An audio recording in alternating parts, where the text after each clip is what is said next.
Les gens autour de moi savent que j'aime lire des livres sur l'argent et les investissements. Et c'est pourquoi beaucoup d'entre eux, surtout ceux qui ont entre 20 et 25 ans, me posent la question suivante. J'ai économisé 1000 euros. Comment puis-je commencer à investir?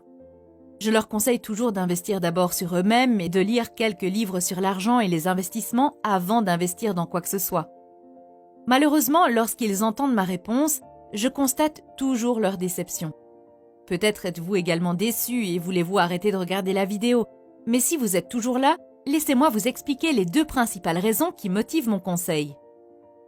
Premièrement, je vois chaque personne comme une entreprise. Tout comme les entreprises, les gens ont aussi des revenus et dépenses. Tout comme les entreprises, les gens sont soit en pleine croissance, soit en train de mourir. Comme les entreprises, certaines personnes sont en constante croissance et méritent d'investir de l'argent, d'autres non. Malheureusement, aujourd'hui, beaucoup de gens ne grandissent pas du tout. Ils meurent. Laissez-moi vous poser une question. Si vous étiez une action, investiriez-vous dans vous-même? Je vais la répéter. Si vous étiez une action, investiriez-vous dans vous-même? Vous souhaitez généralement investir dans des entreprises qui connaissent une croissance rapide ou qui ont un potentiel de croissance dans le futur, n'est-ce pas? Comment cela se passe-t-il pour vous? Vous êtes en pleine croissance? Si vous ne vous développez pas, vous mourrez, vous le savez. Vous ne restez pas neutre. Regardez la nature. Tout est plus facile quand on grandit ou quand on meurt. Regardez par la fenêtre les feuilles ou l'herbe. Elles sont soit en train de pousser, soit en train de mourir. C'est la même chose pour vous. Si vous ne vous améliorez pas et n'apprenez pas, alors vous mourrez.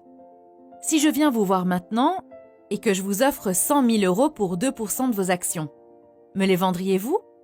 En d'autres termes, je vous donne 100 000 euros et à partir de maintenant, ce que vous gagnez avec vos actions, 2% sont à moi. Êtes-vous d'accord avec cela? Je ne vous connais pas, mais je ne serai pas d'accord. Même si j'étais complètement fauché, je ne serais jamais d'accord, parce que je crois en mes actions et en leur potentiel de croissance. Je crois sincèrement que vous êtes l'action la plus précieuse, et si vous investissez dans cette action, votre rendement sera 1000 fois supérieur à celui que vous obtiendriez en bourse.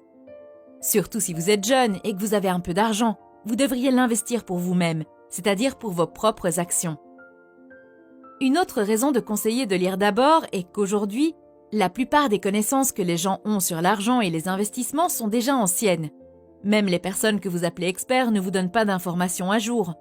Selon l'auteur Robert Kiyosaki, l'information est comme le lait, elle est vite périmée. Lorsque vous allez dans un magasin pour acheter du lait, vous vérifiez la date de péremption sur l'emballage, car si vous buvez du vieux lait, vous tomberez malade. Malheureusement, la majorité des gens ne vérifient pas la date de péremption sur leur cerveau. Ils consomment des informations périmées et tombent financièrement malades. Puis, ils disent qu'investir est trop risqué et commencent à garder leur argent sous le matelas. Mais ils ne savent pas que les épargnants sont des perdants et que l'argent liquide est aujourd'hui un déchet. L'argent liquide a déjà perdu sa couronne et il n'est plus roi. Il y a plusieurs raisons à cela, mais les principales sont l'impression de la monnaie, l'assouplissement quantitatif et la façon dont l'argent est créé aujourd'hui dans l'économie moderne. Il y a tellement d'argent bon marché en circulation que les banques ne veulent plus de votre argent. Vous le comprendrez si vous regardez les taux d'intérêt payés sur les dépôts. Il est d'environ 1 à 2%. Si l'inflation dans l'économie est de 3% et que vous déposez votre argent avec 2%, vous perdez en fait 1% de votre argent d'ici à la fin de l'année. En fait, vous donnez votre argent et acceptez de récupérer moins que ce que vous avez déposé. Si vous vous instruisez, vous vous rendrez vite compte qu'aujourd'hui, le roi est la dette, pas l'argent. Les gens qui comprennent comment utiliser la dette sont ceux qui s'enrichissent. Malheureusement, ce genre d'information n'est pas enseigné dans nos écoles. Même si vous étudiez dans des facultés d'économie comme je l'ai fait, vous aurez toujours des difficultés à l'appliquer à votre vie parce que c'est au niveau académique. Cela ne veut pas dire que je sois contre l'éducation, c'est tout le contraire. L'éducation est beaucoup plus importante que jamais dans toute l'histoire de l'humanité. La quantité d'informations dont nous disposons double tous les 18 mois. En d'autres termes, ce que vous apprenez aujourd'hui sera très probablement obsolète après 18 mois. La question est maintenant de savoir à quelle fréquence nos écoles mettent à jour leurs informations et leurs méthodes d'enseignement pour suivre ce rythme. Je suis sûre que vous connaissez déjà la réponse. Prenez vos responsabilités et concentrez-vous sur ce que vous pouvez changer, par exemple en vous informant sur l'argent et les investissements. Se plaindre du système éducatif ou du gouvernement n'est pas une solution. Dans la vie, il y a des choses que vous pouvez contrôler et d'autres que vous ne pouvez pas. Pourquoi perdre du temps sur des choses sur lesquelles vous n'avez aucun contrôle? Concentrez-vous sur ce que vous pouvez contrôler, c'est-à-dire vous-même et vos décisions. Si vous décidez de vous instruire et de vous améliorer, n'abandonnez pas rapidement si vous ne voyez pas de résultats. Aujourd'hui, beaucoup de gens se font une fausse idée de la façon dont nous nous améliorons. Ils commencent généralement à faire quelque chose et après un certain temps, lorsqu'ils ne voient aucun résultat, ils arrêtent. Il y a quelques jours, j'ai rencontré un de mes anciens partenaires d'entraînement à la salle de sport et après avoir discuté un moment, je lui ai demandé pourquoi il ne venait plus au cours. Il m'a répondu que le cours était bon au début et qu'il avait perdu pas mal de poids, mais qu'ensuite il était resté au même niveau et n'avait plus vu d'amélioration. C'est pourquoi il a décidé d'essayer autre chose. Après notre discussion, j'ai commencé à réfléchir à sa décision et j'ai pu constater que son opinion sur le processus d'amélioration est tout à fait erronée. D'une certaine manière, je pouvais comprendre sa décision, car depuis notre enfance, on nous a tous dit que si vous faites quelque chose tous les jours, vous vous améliorerez tous les jours. Par exemple, si vous étudiez chaque jour, vous serez plus intelligent chaque jour. Ou si vous faites de l'exercice chaque jour, vous serez plus fort chaque jour. Si vous mangez sainement chaque jour, vous serez en meilleure santé chaque jour, etc. Et c'est pour cette raison que beaucoup d'entre nous pensent que la courbe d'amélioration devrait constamment s'allonger, si nous y mettons un effort constant.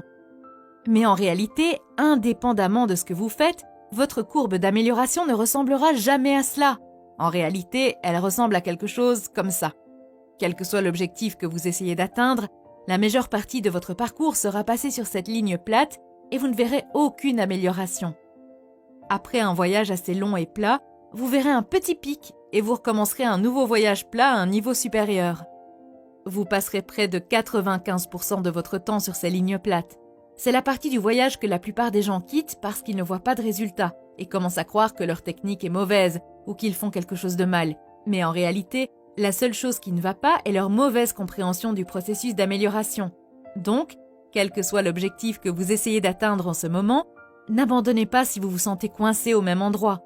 Vous êtes très probablement sur la ligne de touche. Donnez-lui du temps et acceptez le fait qu'être sur une ligne plate est juste une partie naturelle du processus. Par exemple, si vous allez à la salle de sport, revenez, enlevez votre chemise et vous regardez dans le miroir, vous ne voyez rien, aucune amélioration. Et un autre jour, vous allez à la salle de sport, vous revenez, vous regardez dans le miroir et vous ne voyez rien encore. Pendant un certain temps, vous ne verrez rien, même si vous continuez à aller à la salle de sport. Vous verrez une pointe, puis une ligne plate, puis une ligne plate à nouveau, puis une ligne plate à nouveau. J'espère que ce petit changement dans votre état d'esprit peut vous aider à rester sur la bonne voie pour atteindre vos objectifs. Merci de m'avoir écouté et je vous souhaite de réussir à atteindre tous vos objectifs.